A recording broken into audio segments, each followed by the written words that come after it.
À chaque étape de leur vie, les femmes et les couples doivent avoir accès à des services de santé pour bien vivre et comprendre leur sexualité, pour les accompagner dans leurs choix et répondre à leurs besoins. C'est ce qu'on appelle le continuum de soins en santé sexuelle et reproductive.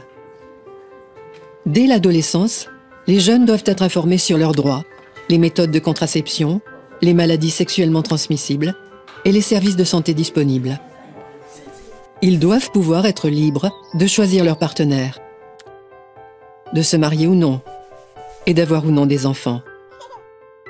Aujourd'hui, une fille mineure sur 3 est mariée sans son consentement. Et 14 millions d'adolescentes deviennent mères chaque année.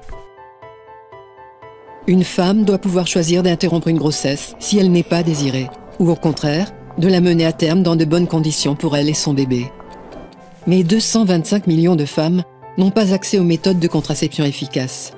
Résultat, une grossesse sur 10 dans le monde se termine par un avortement non médicalisé, ce qui entraîne le décès de 47 000 femmes chaque année.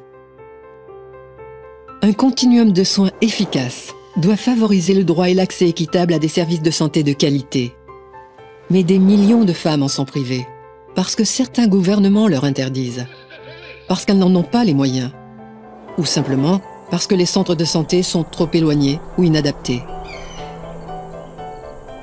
Un accès universel à la contraception permettrait de réduire de plus de 2/3 le nombre de grossesses non désirées et d'avortements à risque. Si les droits des femmes étaient respectés, elles seraient moins exposées au risque de transmission du VIH, leur taux d'infection étant 2 fois plus élevé que celui des hommes. Les gains s'étendent bien au-delà du domaine de la santé.